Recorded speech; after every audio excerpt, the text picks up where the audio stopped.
Sabe, toda vez que a gente ouve falar sobre uma nova fábrica, uma estrada ou uma hidrelétrica, surge aquela questão fundamental, né? Como é que a gente consegue conciliar o progresso com a proteção da natureza? A resposta, ou pelo menos a tentativa de uma, passa por um processo bem complexo e, olha, muitas vezes polêmico: o licenciamento ambiental. É ele a ferramenta que tenta justamente equilibrar essa balança. A pergunta que guia toda essa discussão é exatamente essa: como é que a gente pode construir o futuro sem destruir o planeta? Como garantir que o desenvolvimento de hoje não vire um problemão para as próximas gerações? Para a gente entender o licenciamento, primeiro a gente precisa dar um passo atrás e reconhecer o conflito central. De um lado, tem a expansão humana, certo? Mais indústrias, agricultura em larga escala, cidades que não param de crescer. E do outro, a natureza, com seus ecossistemas que são finitos. Por muito, muito tempo, esses dois lados foram vistos quase como inimigos. Conforme as atividades humanas foram se expandindo, os impactos no meio ambiente ficaram cada vez mais claros, mais evidentes. Isso criou um ponto de virada, sabe? Um momento em que a sociedade percebeu que um crescimento sem nenhum controle poderia causar danos irreversíveis. Ficou claro que era preciso criar um mecanismo para gerenciar essa tensão. E foi exatamente nesse contexto de tensão que surgiu a solução legal: o licenciamento ambiental. Ele nasce como um mediador mesmo, um guardião desse equilíbrio, com a missão de harmonizar esses dois interesses, que, à primeira vista, parecem totalmente opostos. Tá, mas o que é isso na prática? Vamos lá. Pensa nele como um procedimento administrativo obrigatório. Antes de qualquer grande projeto sair do papel, o poder público precisa analisar e autorizar. É basicamente o Estado falando: ok, esse projeto pode avançar, mas sob estas condições aqui, para garantir a proteção ambiental. E aqui tem uma distinção que é super importante e que muita gente confunde. Uma coisa é o licenciamento, outra coisa é a licença. O licenciamento é a jornada inteira, sabe? Todo o processo de análise. A licença, por sua vez, é o documento final, a autorização propriamente dita. É a diferença entre, sei lá, fazer as aulas de direção e a prova e finalmente ter a carteira de motorista na mão. E todo esse processo não acontece do nada, no vácuo. Ele é guiado por alguns princípios bem poderosos. O principal deles é o da prevenção. A ideia de que é muito melhor e mais barato evitar um dano ambiental do que ter que consertar depois.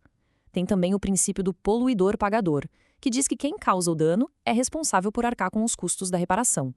E para garantir que tudo isso seja cumprido, o Estado usa seu poder de polícia, fiscalizando e aplicando as regras. Certo. Então, como é que essa jornada funciona na vida real? Não é só um carimbo de aprovado e pronto. O licenciamento é um processo bem cuidadoso, dividido em fases, tudo bem definido para garantir que cada etapa seja analisada no momento certo.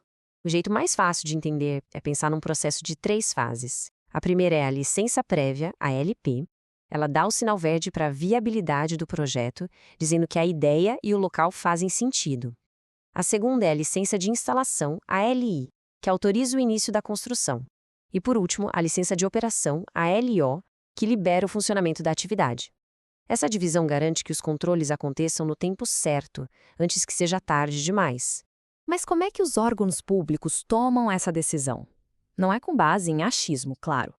A base de tudo são estudos técnicos bem aprofundados que medem os possíveis impactos de um projeto na fauna, na flora, na qualidade da água e, muito importante, na vida das comunidades locais.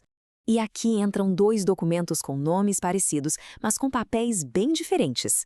O EIA, que é o Estudo de Impacto Ambiental, é o diagnóstico completo, denso, técnico, feito por especialistas. Já o RIMA, o relatório, é tipo uma tradução do EIA para o público. Ele deixa a informação acessível para que toda a sociedade possa entender o que está em jogo, possa opinar e participar das decisões. É um pilar da transparência do processo, entende? Bom, esse sistema, embora pareça bem desenhado na teoria, na prática ele enfrenta desafios enormes. O caminho do licenciamento ambiental é muitas vezes cheio de obstáculos. Os problemas são bem conhecidos, né? Processos que se arrastam por anos, uma burocracia que não acaba mais, falta de técnicos nos órgãos ambientais para analisar tudo com a profundidade necessária e, claro, às vezes rola pressão política e econômica. Essa lentidão e essa incerteza acabam prejudicando todo mundo, tanto quem quer investir quanto a sociedade que depende dessa proteção. Mas apesar de todos esses desafios, por que a gente insiste em aprimorar esse sistema? Porque o prêmio final, O objetivo é valioso demais: o desenvolvimento sustentável. O ponto central aqui é que um licenciamento que funciona bem não é inimigo do desenvolvimento, muito pelo contrário. Ele protege a natureza, garante qualidade de vida para as pessoas e, o que pode até surpreender, é ótimo para os negócios. Porque ao oferecer regras claras e previsibilidade, ele dá a segurança jurídica que as empresas precisam para investir em projetos sólidos e sustentáveis a longo prazo. No fim das contas, a melhor imagem para o licenciamento ambiental não é a de um freio, mas sim a de um volante. A função dele não é parar o progresso, mas sim direcionar esse progresso para um caminho mais inteligente, mais sustentável, garantindo que economia e ecologia possam finalmente caminhar juntas. E isso tudo nos leva a uma reflexão final. Olhando para a nossa realidade, para os projetos que são aprovados e os conflitos que continuam acontecendo, será que estamos realmente conseguindo equilibrar essa balança? Ou será que um dos pratos ainda pesa bem mais do que o outro? A resposta que a gente dá a essa pergunta todos os dias define o futuro que estamos construindo.